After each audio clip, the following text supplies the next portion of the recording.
Welcome to First Downs, Fourth Downs, and Touchdowns today. Carolina just upset number 8 Clemson Tigers, and this is a live reaction to this. No notes, no anything. Wow. Before anything happens, one, I'm going to say my prediction, 31-28, was 2 points off. 2 points. So that's pretty good. And then two, all the college game day, college game day, Reese Davis, Kirk Herbstreit, Desmond Howard, they all picked Clemson. So they're all wrong, which is good. I'm telling y'all, Carolina is a good team. Just like Beamer said, we've just had bad games this season. Rattler played... We'll get into Rattler in a second.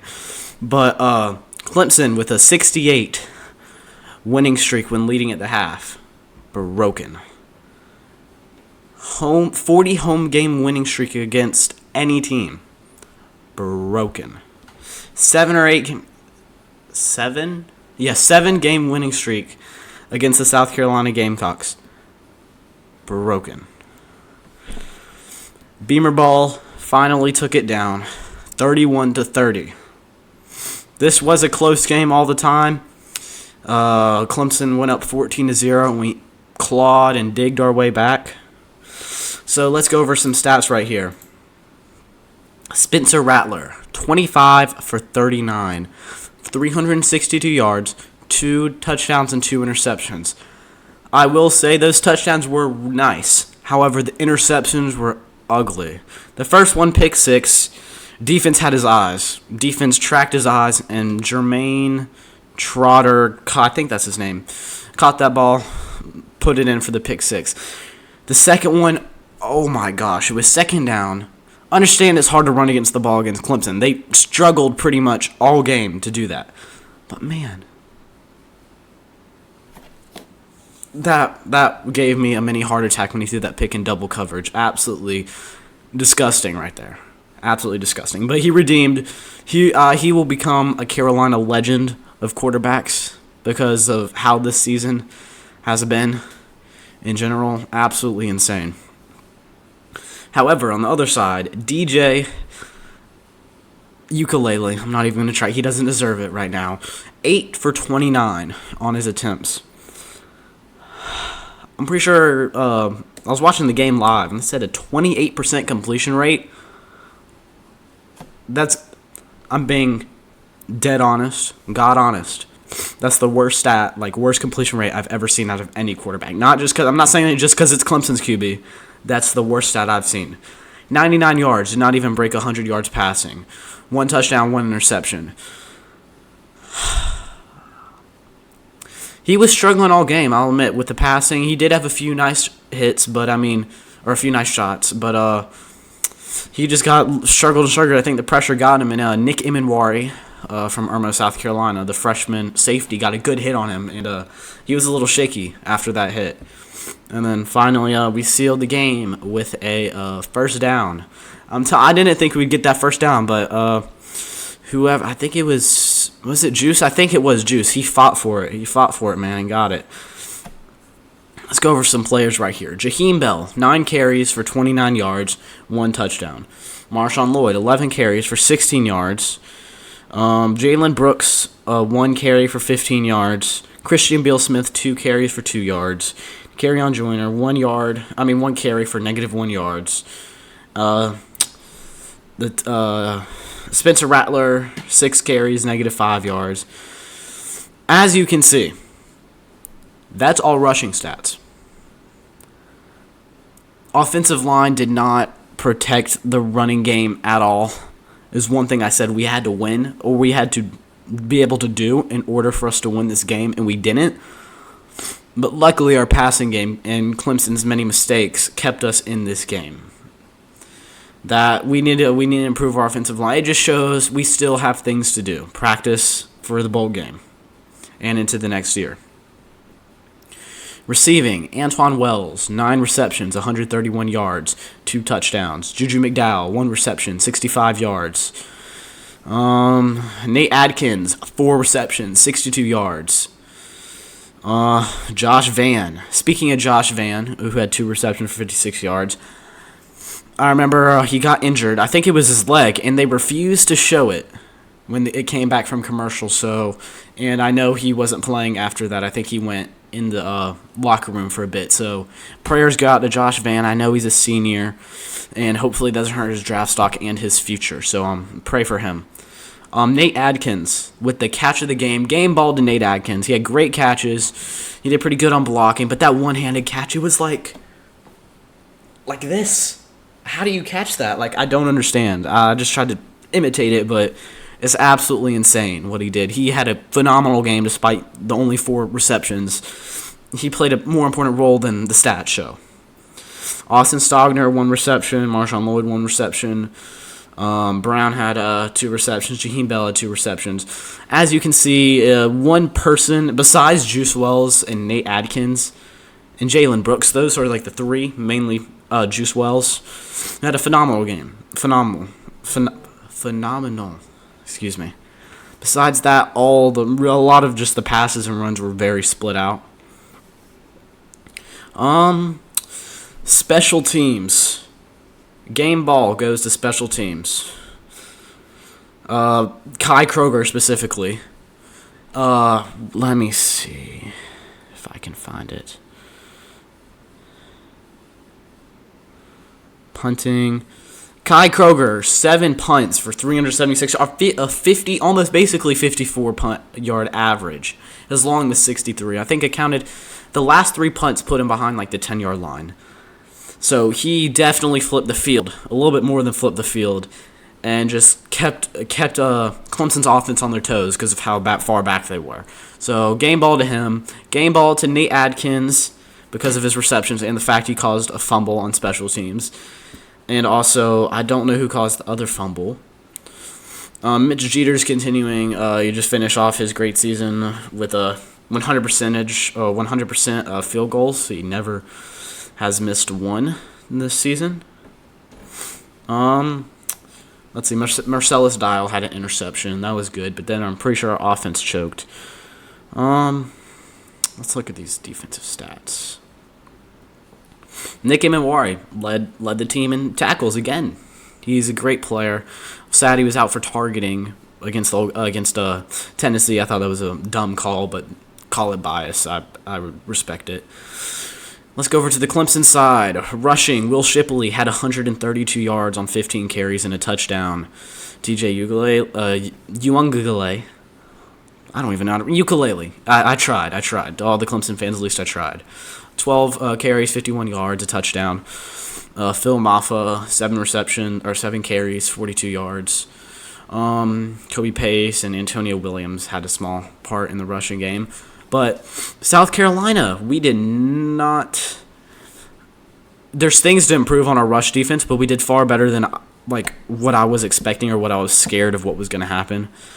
But we stopped Will Shipley. There was quite a few plays where on first down, like last game or last year, the 30-0 shutout loss, they would just run the field. We couldn't do anything. But now we stopped them on first down, second down, made DJ pass, put some pressure on DJ.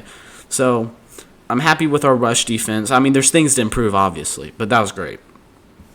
Clemson receiving, Bo Collins and Will Shipley really led the receiving corps. I mean, there was almost no receiving yards except for that one big pass to Bo Collins for 59 yards. But besides that, it was mainly their rushing game that kept them in this game. If you took out Will Shipley, it would have been a very ugly game. Antonio Williams and Phil Maffa both fumbled the ball. So those were the 2 fumbles during the punt returns or kick return. I don't remember, but it was the returns. KJ Henry led the team with 11 tackles, and then Jeremiah Trotter with 8 tackles and 1 interception. So that was, he was playing good all game. He had a few deflections, QB pressures. He did pretty good. 2.5 tackles for loss. Let's see. A lot of this defense, they could stop our rush. Carolina could really not rush in this game. So when they called dumb rushing plays on first down, That made me mad because like they stop us because we can't run through their front seven, which is really good. So now they know we're passing. Like they can predict it now. But luckily, our offense pulled it off despite the struggles at times. But going into halftime, Shane Beamer said they're going to come out and win this game, and they did. They didn't attack as much, but they kept on attacking. So the streaks are over for Clemson. I'm glad Carolina was the one to break them. This is truly a great day for Gamecock Nation. Now, on the way back, I was listening to Carolina calls, and I heard this one dude, and he said, "You have to become consistently good before you become great." And that quote just stuck with me, even though it was in the car just a little while ago, because I just started recording this because I wanted to be as quick as possible. It's almost a live reaction, but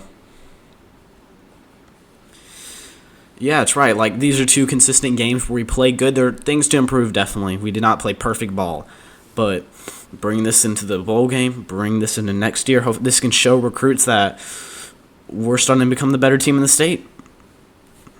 We're on the rise. Clemson's going almost on the low, even though they're 10-2. Probably will go 11-2 and could make a New Year's 6.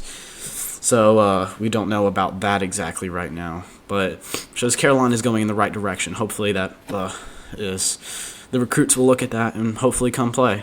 Because we have a coach who wants to be here. Players that want to play for the coach. I mean, we have everything we need. One thing I want to talk about as well is Marcus Satterfield. The play calling wasn't as good as it was against Tennessee. But the offense won this game.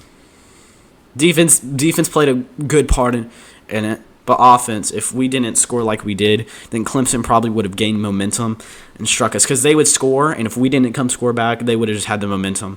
Would have become a 30-0 blowout at loss again. Well, probably not that bad, but you get the point. So Marcus Satterfield, do you fire him? Do you give him a one last year to make it all count? I don't know. I do not know. But I know Spencer Rattler's probably staying another year. I have no doubt about it. He probably has more to prove to NFL scouts, definitely. They see his potential with these past two games, but they also see his flaws, definitely, in this last game to be specifically. Pete Limbo, hopefully he doesn't leave because I know people will be after him because who wouldn't want a coach like that? He's a great coach. But right now, let's look at different scores. Kentucky's beating number 25 Louisville 23-7 with the ball near the end of the third quarter. I can't say I expected that. I think I picked Louisville to win that game just in my mind. Alabama's running the floor with Auburn. I expected it. They put up a fight at the beginning, a lot of emotion, but then Alabama's just the better team. Number 9, Oregon is beating number 21 Oregon State 14-10.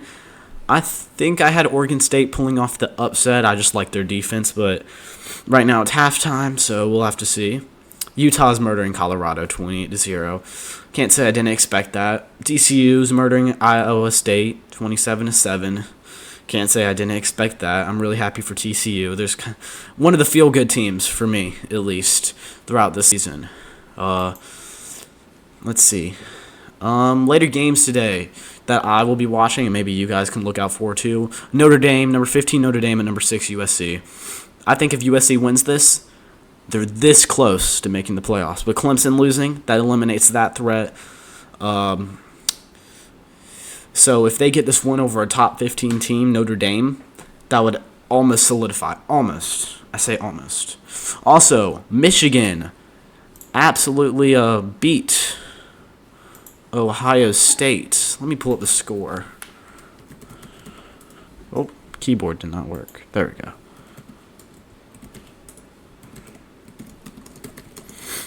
It was in the horseshoe. Michigan won 45-23. There we go. The Wolverines are 12-0. I'm going to be honest, I had Michigan weeks before this game, like maybe 2 or 3 weeks ago. Last second I switched to Ohio State. Lesson learned for me, trust your gut.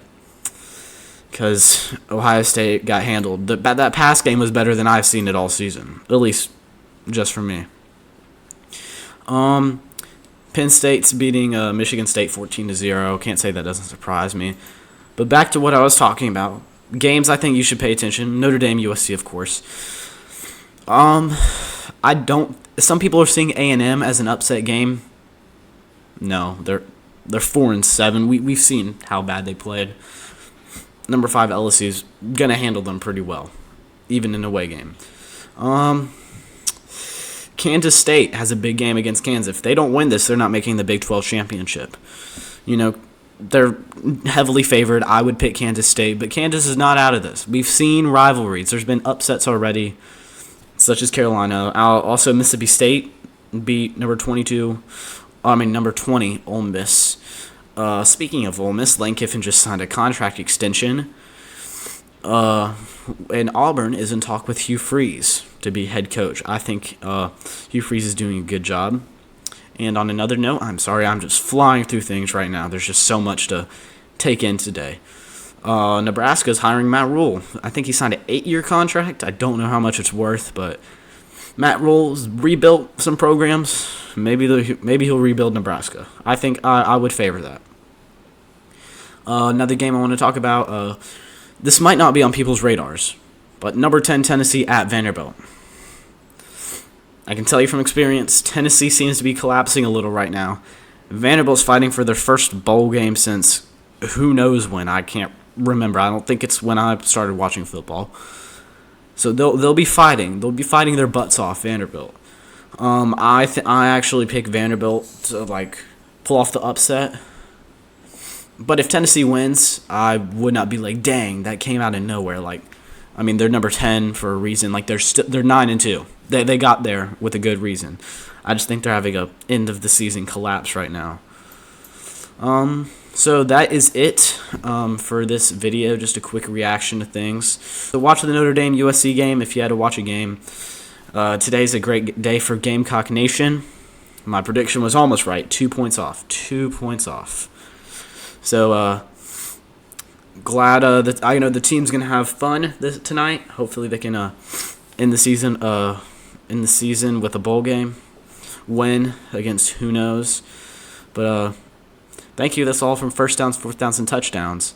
Go Gamecocks. We beat the Clemson Tigers. Spurs up, baby.